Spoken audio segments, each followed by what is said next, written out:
The transport shuttle carried Commander Jake Morrison through the vast emptiness of space toward the Galactic Council station. He sat quietly in his seat while his diplomatic advisor Lisa Brennan reviewed data files on her tablet and security chief. Paul Vincent checked his sidearm for the third time. The station grew larger in the viewport as they approached, and Jake could see dozens of alien ships docked at various ports around the massive structure. Some vessels were elegant and sleek, while others looked like floating cities made of crystal or metal.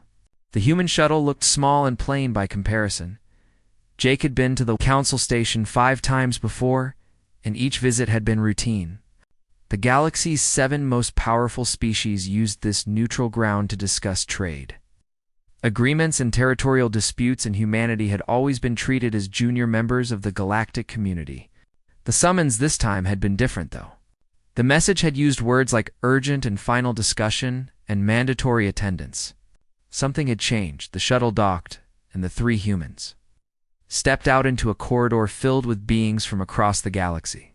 Tall insectoid creatures with 4 arms walked past short fuzzy mammals that floated on anti-gravity platforms. A being made entirely of living water flowed through a transparent tube along the ceiling. Jake had learned not to stare at the varieties of alien life, but he still found it fascinating.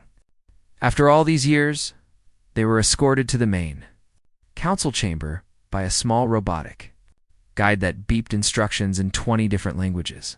The chamber was enormous, with seating arranged in a circle around a central platform. 7 massive thrones held the representatives of the council species, and smaller seats around the edges held observers and lesser delegates.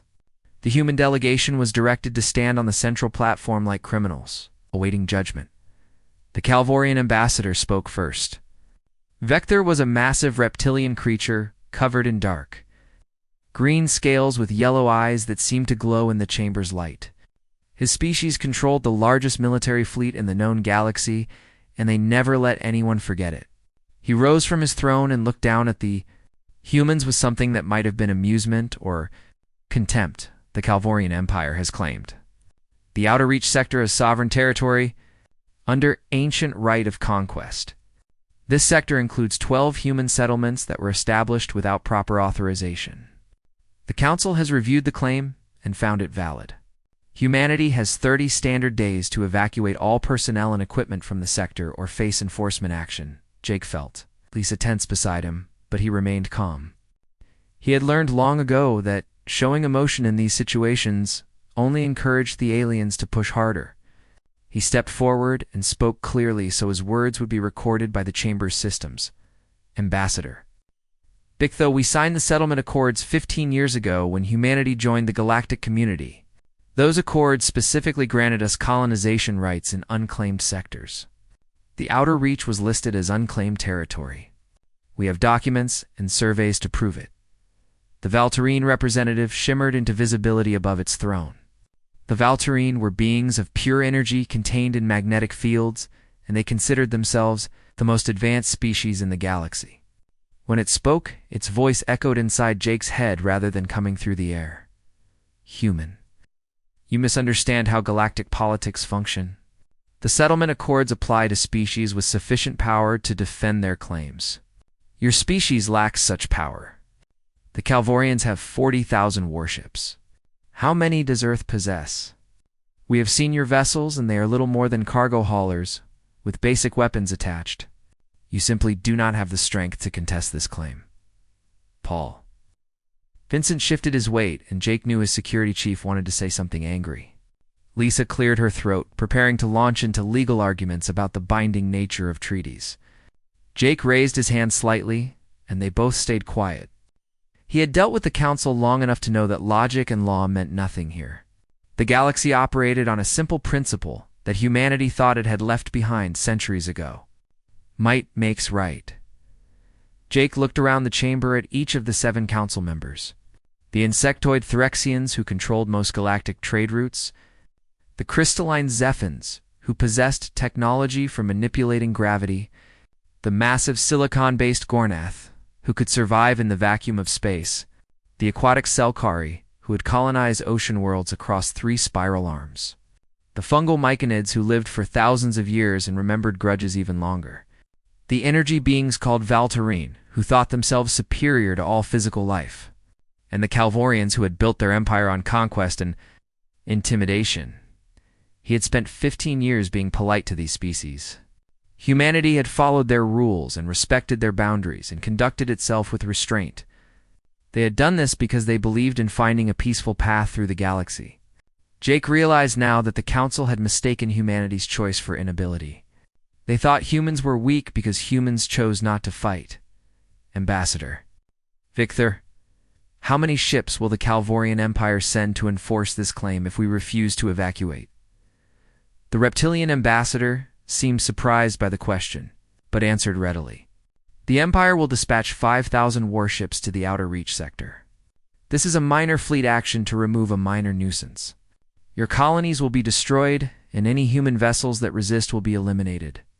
This is not negotiable. The other council members nodded or made their species equivalent of agreement. The decision had clearly been made before the humans ever arrived.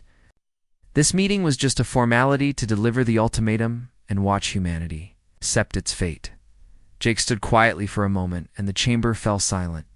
He could feel hundreds of alien eyes watching him, waiting to see how the weak humans would beg for mercy or perhaps break down in fear. Lisa touched his arm gently as if to remind him that they had no options here. Paul stood rigid at attention like a soldier ready for orders that would never come. Then Jake smiled, and it was not a friendly expression. He looked directly at Victor and then at each council member in turn.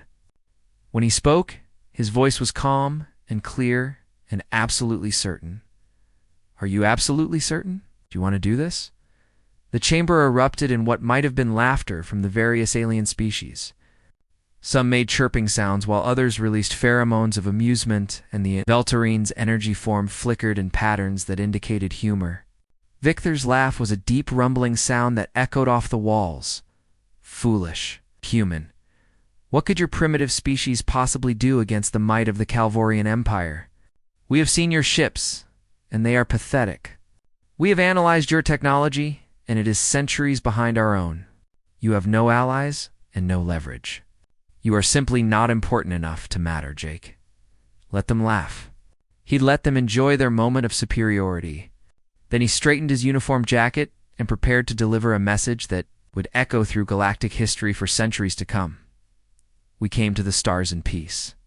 We followed your rules and respected your boundaries and conducted ourselves with restraint. We did this because we chose to. You seem to have mistaken our politeness for weakness. You have 30 days as well? Use them to reconsider. The laughter stopped. The chamber fell into confused silence. Lisa stared at Jake with wide eyes, clearly shocked by his words. Paul allowed himself a small grin. The council members looked at each other, uncertain how to respond to what sounded like a threat from a species that had no ability to threaten anyone. Jake turned and walked toward the exit.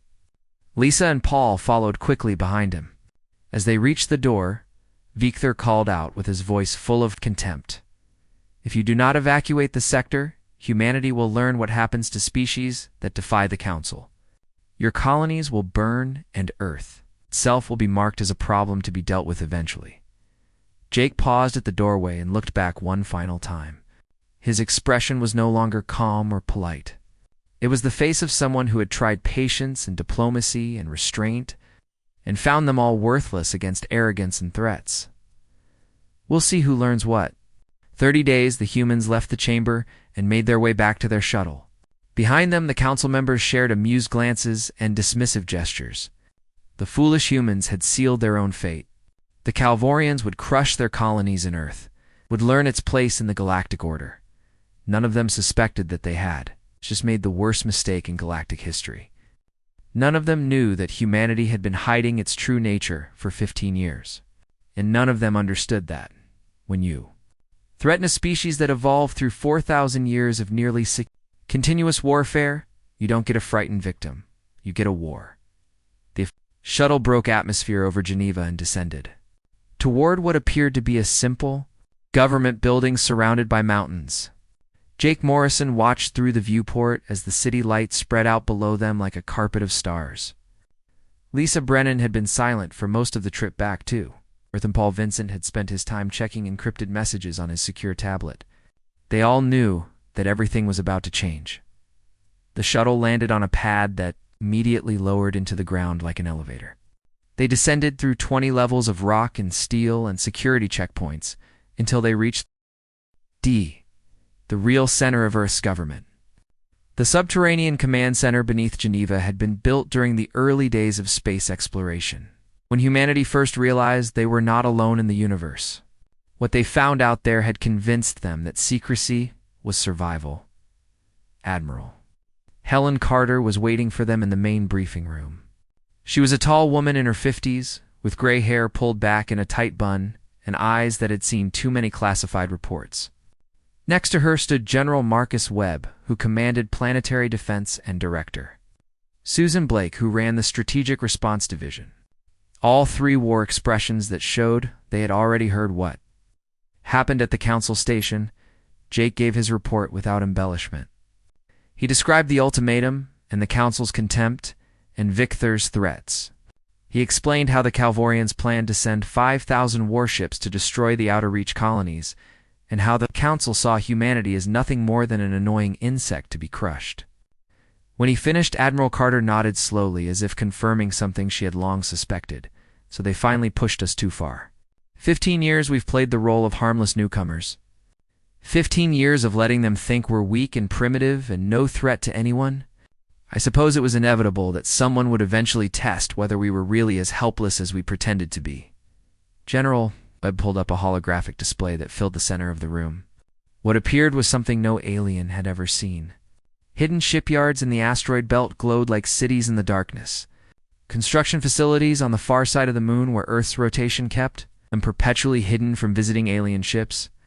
Massive weapons platforms in the Kuiper Belt disguised as mining operations. And scattered throughout the solar system, thousands of satellites and defense stations and automated weapon systems that had been installed. Over 15 years of careful preparation, we have 8,200 warships ready for deployment. Another 3,000 in various stages of construction. 50,000 automated defense drones. Orbital bombardment platforms around every major colony. And enough firepower in reserve to glass a planet 3 times over if we needed to. Lisa stared at the display with her mouth open. She had been a diplomat her entire career and had never been cleared to know about Earth's real military capabilities. Even Paul, who held a high security clearance, looked surprised by the scale of what they were seeing. Jake had known pieces of it, but seeing everything displayed at once was staggering. Director Blake activated another section of the holographic display, and this one showed psychological profiles and tactical analyses of every major galactic species.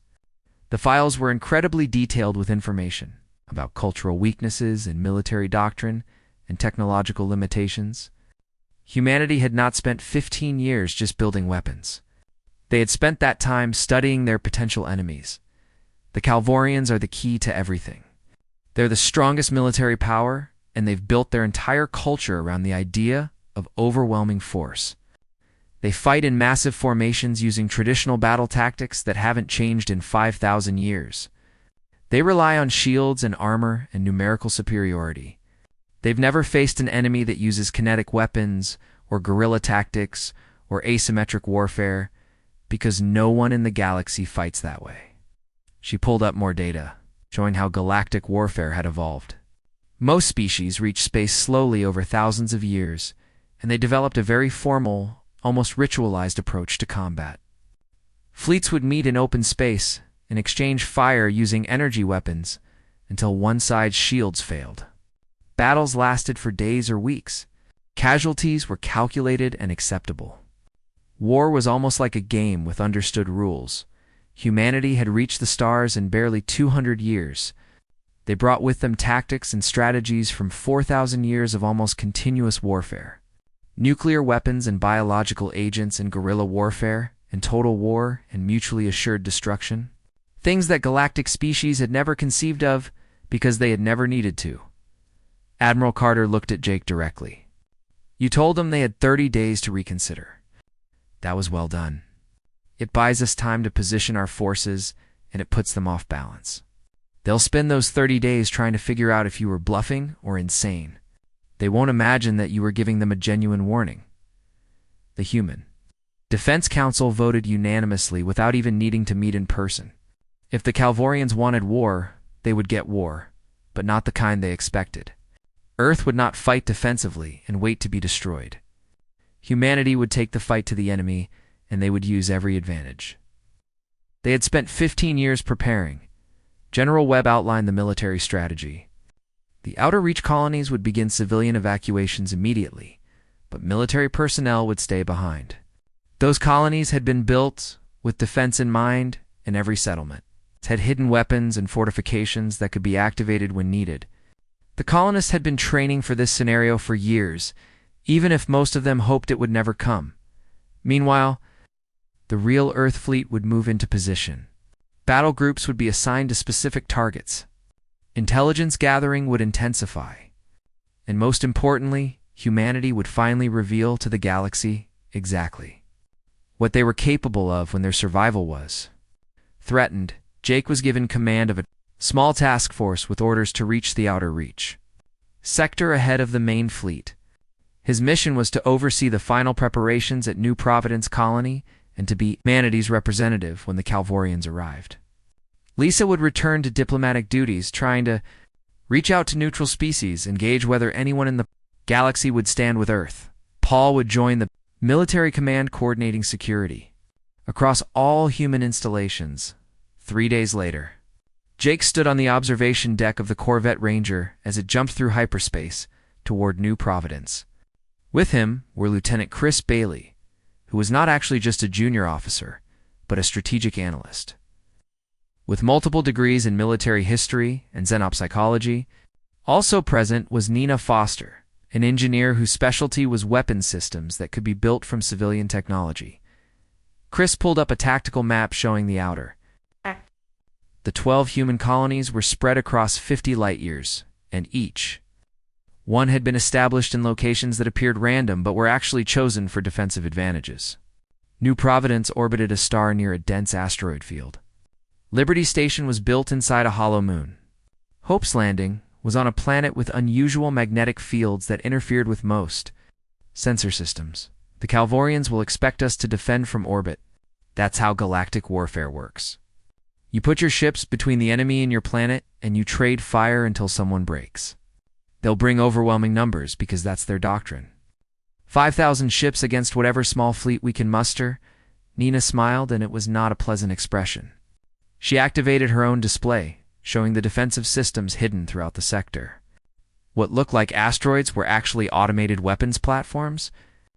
What appeared to be communications satellites were missile batteries. The space between colonies was filled with mines and drones and sensor nets that had been carefully disguised as natural phenomena. We've spent 3 years turning this sector into the most heavily fortified space in the galaxy. The Calvorians have no idea what they're flying into. Every colonist knows the emergency protocols. Every system has backups and redundancies. We've practiced this scenario in simulation hundreds of times. The Ranger dropped out of hyperspace at the edge of the New Providence system and immediately went dark, running on passive sensors only. Jake could see the colony world ahead, a blue and green marble that reminded him of Earth. 50,000 civilians called this place home, and most of them were already boarding evacuation transports. They were scared and angry that their homes were being threatened, but they trusted that Earth's military knew what it was doing. Jake met with the colony administrator in an underground command center that had been built beneath the main settlement. The administrator was a middle-aged woman named Carol Hughes, who had governed New Providence for 8 years. She looked tired but determined.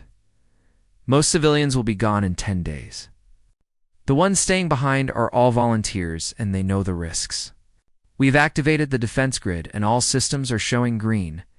Whatever happens, we're not giving up this world without a fight. Jake spent the next 2 weeks overseeing final preparations. Hidden weapons were brought online. Combat drones were positioned throughout the system. The small fleet of ships that would face the Calvorians practiced maneuvers and coordinated with the automated defenses. These were not the civilian vessels that aliens had seen. These were real warships built for combat and crewed by people who would train their entire lives for war. On day 28, the sensors detected a massive hyperspace signature at the edge of the sector.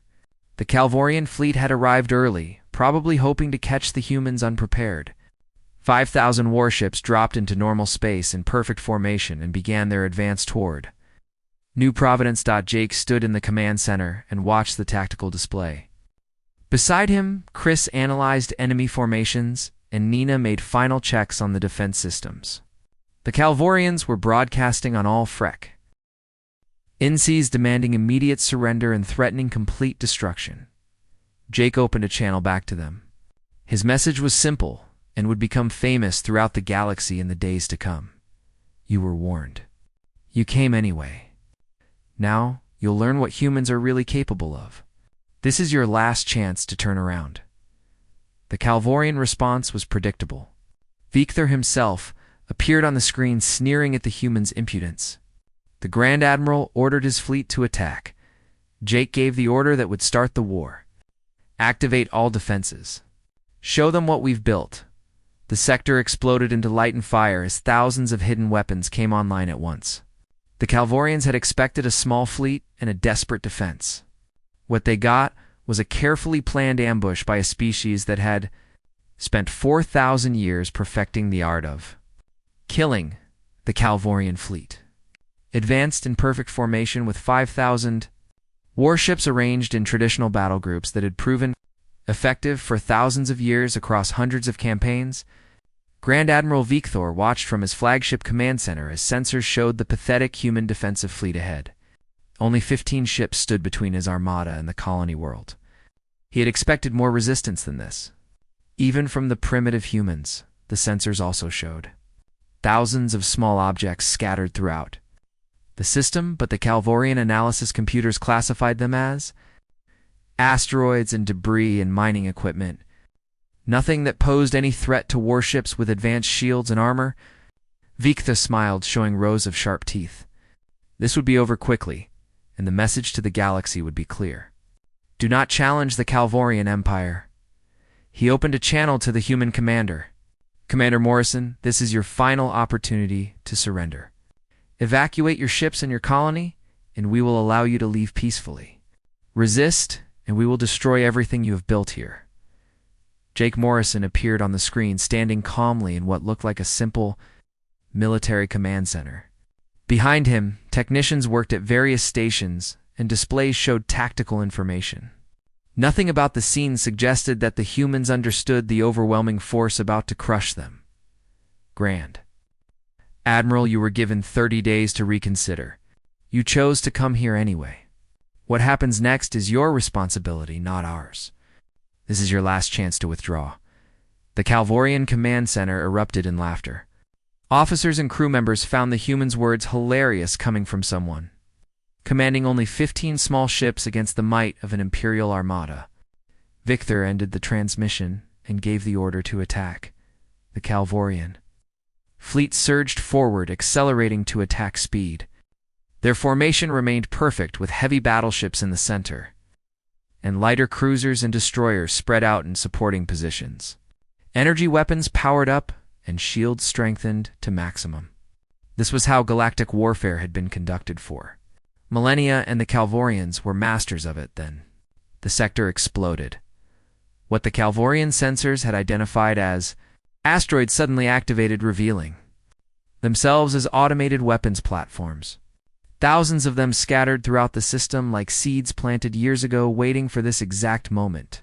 They opened fire simultaneously with weapons the Calvorians had never encountered before. Railguns accelerated tungsten rods to a fraction of light speed.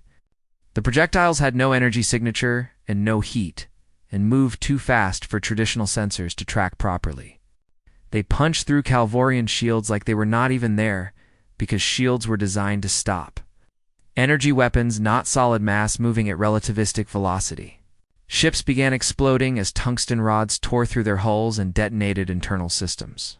Missile batteries released swarms of autonomous weapons that adjusted their targeting mid-flight. These were not simple rockets, but intelligent systems that could rewrite their own programming to exploit whatever defenses they encountered. When Calvorian point defense systems tried to shoot them down, the missiles learned the firing patterns and adapted. When shields modulated to block them, the missiles changed their approach vectors. They were learning machines designed by a species that had built artificial intelligence for warfare. The 15 human warships that had seemed so inadequate suddenly revealed their true nature. They were not the civilian vessels the galaxy had seen.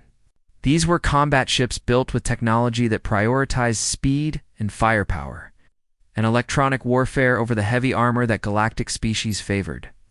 They moved with impossible coordination, executing maneuvers that should not have been possible for ships of their size. Lieutenant Chris Bailey coordinated the battle from New Providence, watching as the tactical plan he had spent months developing unfolded perfectly. The Calvorians were bunched up in their traditional formation, which made them easy targets for area weapons. Their communications were predictable and used frequencies that human electronic warfare systems could jam or spoof. Their shields were optimized for energy weapons and nearly useless against kinetic bombardment. Nina Foster activated the minefields that had been hidden throughout the sector. These were not simple explosive devices, but intelligent weapons that could identify targets and coordinate attacks with other mines nearby. They waited until Calvorian ships passed through specific zones, then detonated in patterns designed to maximize damage. Hundreds of ships found themselves trapped in kill boxes with mines exploding around them and automated weapons firing from multiple angles. The human warships pressed their advantage, using tactics that no galactic species employed. They did not stand and trade fire in the traditional manner. Instead, they used hit-and-run attacks appearing from unexpected angles, firing devastating salvos and disappearing before return fire could be coordinated. They used the asteroid field for cover, accelerating rocks to high speed and sending them crashing into enemy formations. They targeted command ships and communication nodes, creating chaos in the Calvorian command structure. Victor watched in growing horror as his perfectly organized fleet began to disintegrate. His officers shouted reports of ships destroyed and formations broken and systems failing. The tactical display that had shown overwhelming Calvorian superiority now showed a massacre. Red icons representing destroyed ships were appearing faster than anyone could count. He tried to reorganize his forces and establish defensive positions, but the humans gave him no time. They attacked relentlessly from multiple directions, using three-dimensional warfare that exploited the full volume of space. Calvorian crews trained in traditional combat had no experience with this kind of fighting. They kept looking for the main enemy fleet, expecting a traditional battle that never came. Human frigates equipped with advanced jump drives appeared inside the Calvorian formation itself. They deployed swarms of attack drones that could operate autonomously without needing constant commands from mother ships. The drones were small and fast and packed with explosives. They crashed into Calvorian vessels by the hundreds, overwhelming point defense systems. Through sheer numbers, the battle that Victor expected to last minutes and end in easy victory stretched into hours of desperate fighting. His fleet kept taking losses while the human ships seemed impossible to pin down. Every time Calvorian weapons locked onto a human vessel, it would vanish or change vectors or deploy countermeasures. The humans fought like they had been studying Calvorian tactics for years and knew exactly how to counter every move. Jake Morrison watched the battle unfold from the command center, feeling no joy in the destruction. He had hoped it would never come to this. Humanity had spent 15 years trying to find a peaceful path through the galaxy. But the Council had forced this confrontation, and now the Calvorians were paying the price. For their arrogance, Chris reported that 3,000 enemy ships had been destroyed or disabled. The Calvorian formation had completely fallen apart, with ships scattered across the system, trying to retreat or find cover. Some were attempting to surrender, but Jake had given orders that there would be no prisoners today. This battle needed to send a clear message to the galaxy. Nina activated the final surprise that humanity had prepared. Nuclear-pumped laser platforms hidden in the outer system fired in coordinated volleys. The beams crossed millions of kilometers in seconds, striking fleeing Calvorian ships with precision. These were not the weak lasers that galactic species used. These were weapons powered by nuclear explosions, channeling unimaginable energy into focused beams that could cut through any armor. Victor realized with growing despair that his fleet was not just losing, it was being systematically annihilated by an enemy he had dismissed as primitive and weak. The humans were not fighting with desperation. They were fighting with cold, calculated efficiency. Like this was just another day at work for them. Like they had done this 1,000 times before, his flagship shuddered as something massive struck the shields. The lights flickered and alarms blared throughout the ship. Damage reports showed that a kinetic impactor had hit them and the shields were failing. Secondary explosions rocked the vessel as internal systems began to fail. Victor made the hardest decision of his military career. He opened a channel to all remaining Calvorian ships and gave the order to retreat. The surviving vessels, 2,000 out of the original 5,000, broke off and fled toward the system's edge. The human ships pursued, relentlessly destroying stragglers and ensuring that no one forgot what happened here. Jake opened a final channel to the fleeing Grand Admiral. Victor appeared on screen, his scales darkened with stress in his eyes, showing something humans recognized as fear. You came to our home threatening to destroy our colonies and kill our people. You declared you would turn our worlds to glass. You believed we were weak because we chose peace. That was your mistake. Go back to your empire and tell them what happened here. Tell them that humanity is not prey. Tell them that we have been holding back. Tell them that if they come for us again, we will not stop at destroying fleets. We will bring the war to their doorstep. The transmission ended, and Jake turned away from the screen. The Battle of New Providence was over. Humanity had revealed itself to the galaxy, and nothing would ever be the same. News of this engagement would spread across the stars at the speed of light, and every species would have to reconsider what they thought they knew about the newcomers from Earth. Chris began cataloging the battle data that would be sent back to Earth Defense Command. Nina started the process of recovering and resetting the defensive systems. The colonists who had stayed behind emerged from their shelters to see the debris field that had been a Calvorian armada. Jake looked out at the stars and wondered what would come next. The Calvorian Empire would not accept this defeat quietly. They had 40,000 more ships and an honor culture that demanded revenge. Earth had won the first battle, but the war was just beginning, and humanity needed to be ready for what came next. On the Galactic Council station, alarms rang as the news arrived. 5,000 Calvorian ships had been destroyed by a human defensive force. The species they had dismissed as weak and primitive had just dealt the greatest military defeat in Calvorian history. Emergency meetings were called and ambassadors demanded explanations. And in deep space, Admiral Helen Carter gave orders to the real Earth fleet. 8,000 warships that the galaxy had never seen began moving into position. If the Calvorians wanted to escalate, humanity would. Show them what total war really meant. The emergency delegation from the Galactic Council arrived at Sol System 3 days after the Battle of New Providence, expecting to find a frightened human, government ready to negotiate surrender terms. The Calvorian Empire had mobilized its full military might, and 40,000 warships were preparing to descend on Earth itself. Surely the humans understood they had won a single battle through luck and deception, but could not hope to survive against the full weight of galactic power.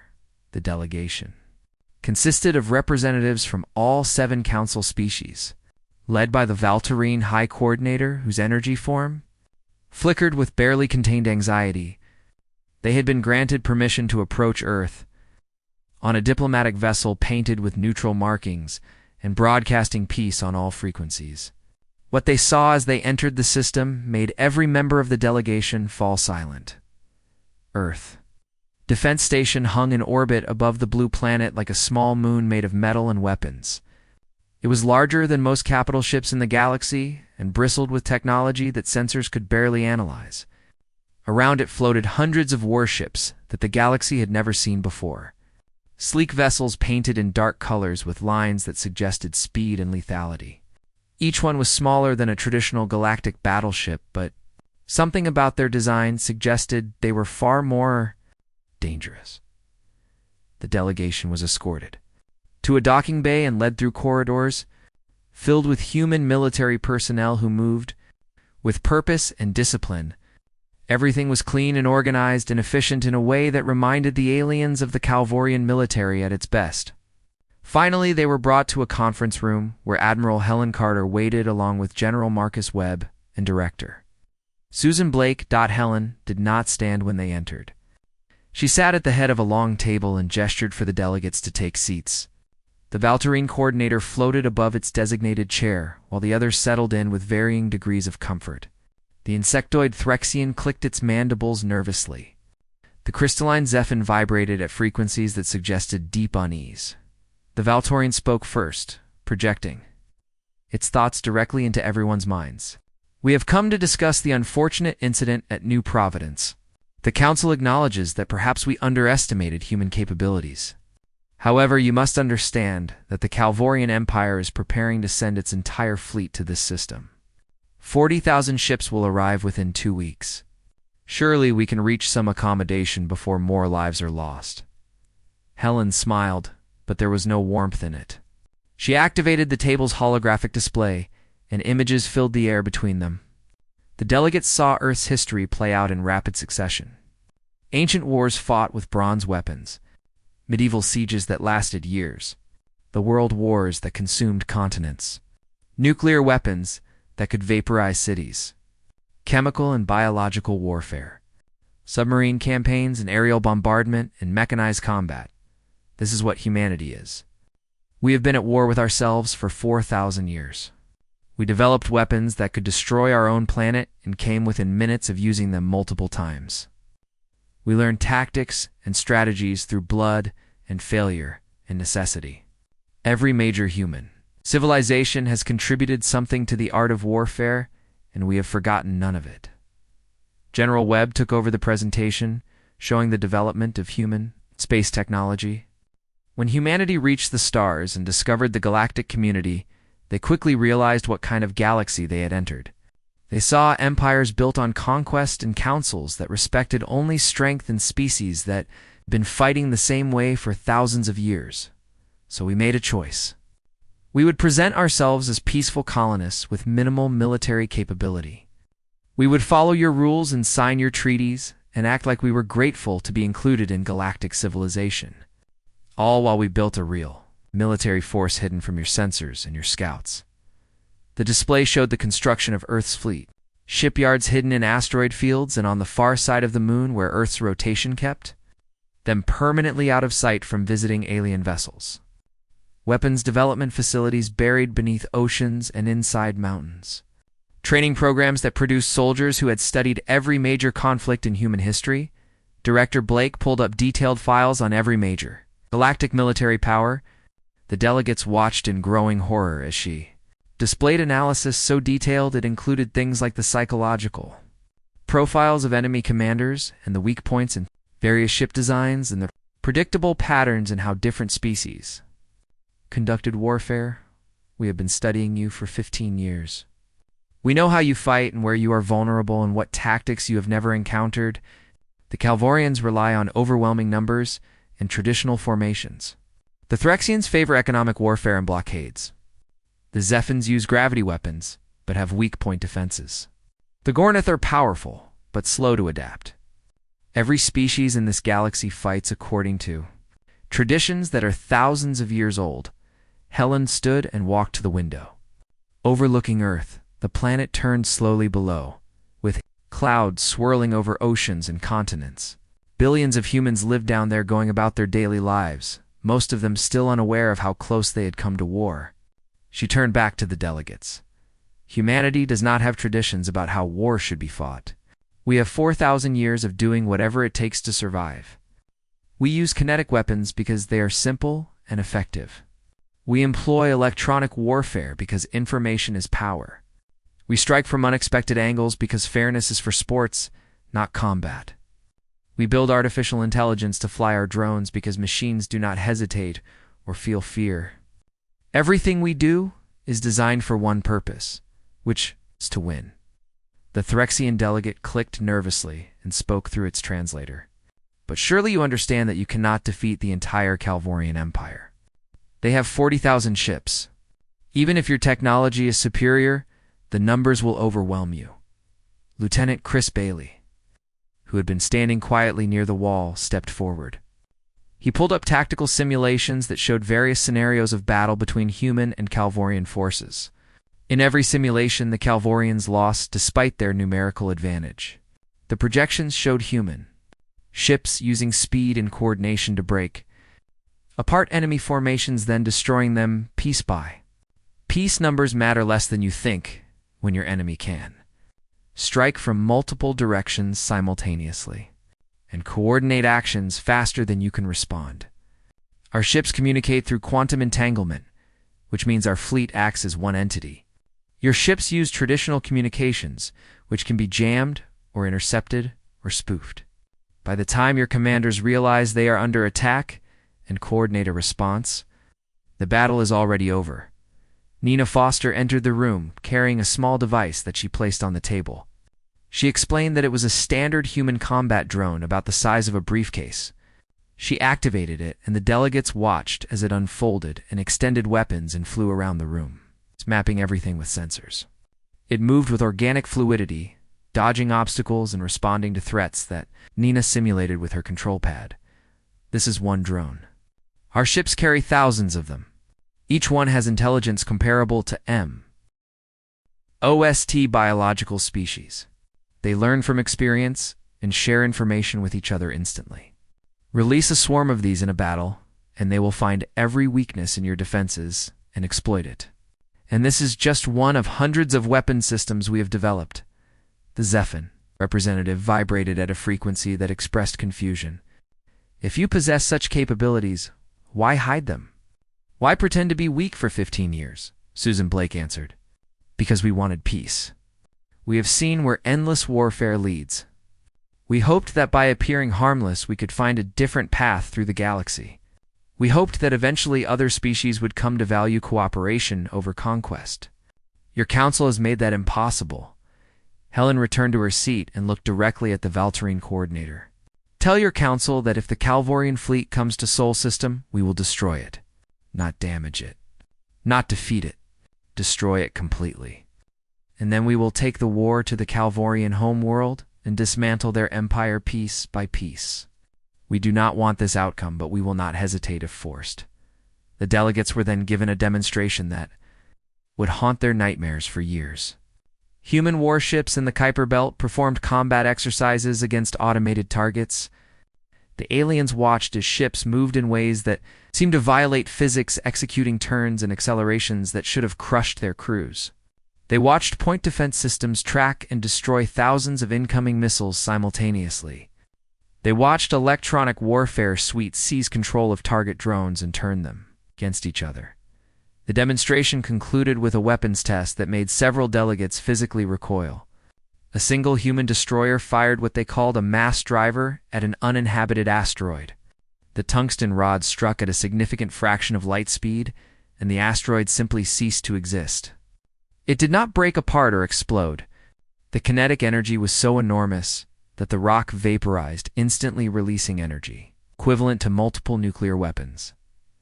Nina explained cheerfully that this was a standard weapon carried by most human warships. She mentioned casually that they also had antimatter torpedoes held in reserve and experimental singularity, manipulators that could theoretically create small black holes. She noted that there was something called Project Sundial in development that might be able to ignite a star, though they had never tested it. Because the math was still uncertain, the delegation returned to their ship in stunned silence. They had come expecting to negotiate with a weak species facing inevitable destruction. Instead, they had discovered that humanity possessed military capabilities that exceeded anything in the known galaxy. They had been hiding their true nature the entire time, watching and learning and preparing for exactly this scenario. The Valtyrine coordinator composed a message to the Galactic Council. The message was simple and direct. Do not go to war with humanity. They are not what we believed. They are not weak or primitive or unprepared. They are the most dangerous species in the galaxy, and they have been holding back. If the Calvorians attack Earth, the result will not be a human defeat. It will be a Calvorian extinction event, but the message arrived too late. The Calvorian Emperor had already given the order. His pride and his empire's honor demanded revenge for New Providence. 43,000 warships were already in motion heading towards Sol System. Grand Admiral Victor had been given supreme command with orders to burn Earth to ashes and end the human threat forever. Admiral Helen Carter received the news from deep space monitoring stations. The Calvorian Armada would arrive in 10 days. She looked at the tactical display showing Earth's fleet of 8,000 warships positioned throughout the solar system. She thought about the weapons and technology and trained personnel that humanity had spent 15 years developing. She thought about the 4,000 years of warfare that had taught humans how to survive against impossible odds. Then she gave the orders that would determine the future of humanity and perhaps the galaxy itself. Earth's fleet would not wait for the enemy to arrive. They would not fight defensively. Humanity had learned long ago that the best defense was overwhelming offense, and they would demonstrate that lesson one final time. The Calvorian Armada moved through space like a vast steel ocean with 43,000 warships arranged in 3 massive waves that stretched across millions of kilometers. Grand Admiral Victor commanded from his new flagship a vessel 3 times the size of his previous ship and equipped with the most advanced weapons the Empire possessed. He had learned from New Providence that humans were more dangerous than expected, but he refused to believe that superior numbers would not prevail. The Empire had never lost a war, and it would not start now. The plan was methodical and brutal. The first wave would destroy any human defenses in the outer solar system. The second wave would eliminate orbital stations and military installations. The third wave would glass Earth, self-turning the planet into a burning monument to what happened when lesser species defied the Calvorian Empire. Victor had calculated that even if humans possessed advanced technology, they could not overcome a 40-1 numerical disadvantage. What Victor did not know was that Admiral Helen Carter had no intention of fighting defensively. While the Calvorian Armada was still 3 days from Sol System Commander Jake Morrison-led Battle Group 7, on a mission that would be discussed in military academies for centuries, his orders were simple and devastating. Strike the Calvorian homeworld directly. Jake's force consisted of 500 of Earth's fastest ships equipped with experimental jump drives that could cross vast distances in hours rather than days. They included frigates and destroyers and specialized attack craft along with support vessels carrying the weapons that would demonstrate humanity's true capabilities. Lieutenant Chris Bailey served as tactical coordinator, while Nina Foster oversaw the engineering teams that kept the advanced systems running. The journey to the Calvorian home system took 36 hours of hard travel through hyperspace routes that should not have existed. Human scientists had spent years mapping subspace and discovering shortcuts that alien navigation computers did not recognize. When Battle Group 7 dropped into normal space at the edge of the Calvorian system, their arrival was completely unexpected. The Calvorian home fleet consisted of 8,000 ships that guarded the Empire's heart world and industrial centers. They were caught entirely off guard when sensors suddenly showed 500 human vessels appearing from nowhere. By the time defensive stations could power up and fleet commanders could organize responses, the humans had already begun their attack. Jake gave the order and Battle Group 7 split into dozens of smaller units, each with specific targets. Human ships did not engage in traditional battle formations. They struck like wolves, separating and surrounding and attacking from multiple angles simultaneously. Calvorian commanders tried to coordinate defenses, but human electronic warfare systems jammed their communications and fed false data to their sensors, creating chaos. The first targets were military shipyards, where new Calvorian vessels were under construction. Human missiles equipped with adaptive warheads struck with precision-destroying facilities that had taken decades to build. The secondary targets were orbital weapons platforms that protected the homeworld. Railguns fired tungsten rods that punched through shields and armor, reducing the platforms to debris in minutes. Calvorian ships tried to form defensive lines, but human vessels simply jumped away when threatened, then reappeared somewhere else to strike again. The experimental drives allowed for short-range teleportation that made traditional fleet tactics useless. One moment a human destroyer would be engaging targets on the system's edge, and the next moment it would appear behind a Calvorian battleship and fire at point-blank range. The home fleet scrambled to respond, but they were designed to fight invaders who followed galactic warfare conventions. Humans followed no conventions. They used gravity assists from planets to achieve impossible velocities. They hid in the system's asteroid belt and ambushed ships that came looking for them. They deployed combat drones that operated independently, attacking anything that looked like a valid target. Within 3 hours, the Calvorian home fleet was reduced to scattered survivors attempting to retreat or surrender. The orbital defenses were destroyed. The shipyards were burning ruins. And Jake Morrison's force had achieved complete space superiority over the most heavily defended system in the Empire. Jake opened a channel directly to the Calvorian Emperor, broadcasting on every frequency so the entire planet could hear. Your fleet came to our homeworld threatening to destroy it. You believed we were weak because we chose peace. You believed numbers would overcome our technology and tactics. You were wrong. We have dismantled your defenses without losing a single ship. We could destroy your world right now if we wanted to. He paused, letting those words sink in, then continued. But we are not interested in genocide. We came here to deliver a message. Watch and understand what we could do if we were the monsters you believed us to be. Battle Group 7 moved into formation around an uninhabited moon that orbited the Calvorian homeworld. Nina Foster supervised the deployment of a single weapon that had been brought specifically for this demonstration. The kinetic impactor was a simple DHE. Signed, just a massive tungsten rod with basic guidance systems. What made it devastating was the velocity. The impactor accelerated to a fraction of light speed, driven by magnetic coils that released energy equivalent to a small star. When it struck the moon, the impact released more energy than hundreds of nuclear weapons detonating simultaneously. The moon did not break apart cleanly. The sheer kinetic force shattered it into millions of fragments that spread out in a glowing ring around the planet. The Calvorian population watched in horror as their moon died. The debris would take centuries to clear and would create constant meteor showers on the planet below. It was a permanent reminder of what had happened this day. Jake broadcast again, with his voice cold and precise. This is what we could have done to your homeworld. This is what we chose not to do, because that is not who we are. But you need to understand that we have been holding back. We have been polite. That ends today. If you ever threaten humanity again, we will return, and next time, we will not show mercy. Battle Group 7 withdrew from the system, having achieved their objective without losing a single ship. The Calvorian Empire had been humiliated in its own territory, and the entire galaxy would know about it within hours.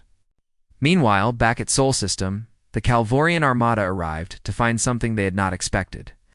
Admiral Helen Carter's main fleet of 8,000 warships waited for them, not in defensive positions around Earth, but spread throughout the solar system in attack formations. The humans were not preparing to defend. They were preparing to hunt. The Battle of Sol began nothing like traditional galactic warfare. Human ships did not wait for the Calvorians to close distance. They attacked immediately, using long-range weapons that struck from millions of kilometers away. Missiles with adaptive guidance systems. Laser platforms powered by nuclear reactions. Railguns that fired projectiles at velocities that made them effectively impossible to intercept. The Calvorian first wave, numbering 15,000 ships, tried to maintain formation, but human tactics made that impossible. Small human frigates, equipped with jump drives, appeared inside the enemy formation, deployed swarms of combat drones, then vanished before defensive fire could target them. Each drone was intelligent enough to select its own targets and coordinate, with thousands of other drones creating an automated killing machine that overwhelmed Calvorian point defenses. General Marcus Webb coordinated the battle from Earth Defense Station, watching as decades of planning unfolded. The humans used three-dimensional warfare across a battle space that spanned billions of kilometers. They exploited the asteroid belt for cover and ammunition. They used the gravity wells of planets for tactical advantages. They fought in ways that galactic species had never imagined, because galactic warfare had evolved in predictable patterns over thousands of years. Human cruisers, targeted Calvorian command ships, creating chaos and enemy leadership. Human destroyers picked off isolated vessels that strayed from their formations. Human electronic warfare specialists seized control of Calvorian systems, turning weapons against their own ships or feeding false data that led them into kill zones. Every tactic was designed to exploit weaknesses that humanity had studied for 15 years. Within 6 hours, the first Calvorian wave was shattered. 10,000 ships destroyed and the remaining 5,000 trying desperately to retreat. The second wave advanced to support them, but human forces pursued relentlessly, giving them no time to reorganize. This was submarine warfare applied to space. No mercy, no quarter. Make the enemy fear you. The third wave, which was supposed to be the final hammer blow that crushed human resistance, found itself fighting for survival instead. Calvorian morale collapsed as reports came in from the home world about the destruction there. Crews began to question why they were dying for a war that their leaders had started through arrogance and pride. Grand Admiral Victor watched his fleet disintegrate around him. His flagship had taken multiple hits, and systems were failing throughout the ship. Around him, the command center was in chaos, with officers shouting reports and alarms blaring, and displays showing nothing but defeat. He had been so certain that numbers would prevail, but humans fought like nothing the galaxy had ever seen. He opened a channel to Admiral Carter and spoke the words that would mark the end of Calvorian dominance. We surrender. The Calvorian Empire offers unconditional surrender. Please stop the killing. The human response came immediately. All Calvorian ships will power down weapons and shields. You will remain in position until boarding parties secure your vessels. Any ship that attempts to flee or fight will be destroyed. These terms are not negotiable. The Battle of Sol ended after 14 hours of combat. The Calvorian Empire had sent 43,000 ships to crush humanity. Less than 8,000 survived, and most of those were damaged beyond immediate repair. Human losses were 73 ships destroyed and another 100 damaged. It was the most one-sided military defeat in galactic history. The Galactic Council convened an emergency session, with representatives arriving in various states of shock and fear. The human delegation entered the chamber to find a very different reception than last time. No one laughed. No one made condescending remarks. The 7 council species looked at Earth's representatives with expressions that ranged from respect to outright terror. Admiral Helen Carter delivered humanity's terms. The Outer Reach sector was recognized as human territory. Any future aggression against human interests would be met with immediate military response. The Calvorian Empire would pay reparations for the attack and would reduce its military to defensive forces only. And most importantly, the Galactic Council would treat Earth as an equal member with full voting rights and respect. The Valtyrine High Coordinator asked the question that everyone wanted answered. What will Earth do now? What will you do with this power you have revealed? Helen looked around the chamber, making eye contact with each representative. We came to the stars hoping for friendship, and you offered us subjugation. We responded with restraint for 15 years. You mistook our politeness for weakness. That was your mistake, not ours. We will be good neighbors to those who respect us. We'll trade and explore and share knowledge. But to those who threaten us, we will be your worst nightmare.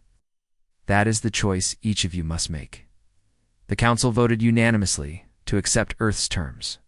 They had no other option. Humanity had proven beyond any doubt that they were the most dangerous military power in the galaxy and the only thing that had protected everyone. Else was humanity's choice to seek peace. Jake Morrison returned to Earth 3 weeks later. He He stood in his backyard with his wife and daughter looking up at the stars. His daughter asked if there would be more wars, and Jake gave her an honest answer. We hope not. We'll do everything we can to prevent them. If they come, we will be ready. We are always ready. The galaxy had learned an important lesson about humanity. They were not conquerors, but they were prepared for conquest. They chose peace, but they possessed the capacity for total war. And that combination made them the most formidable species the stars had ever known. Earth's warning had been delivered, and the galaxy would never forget it.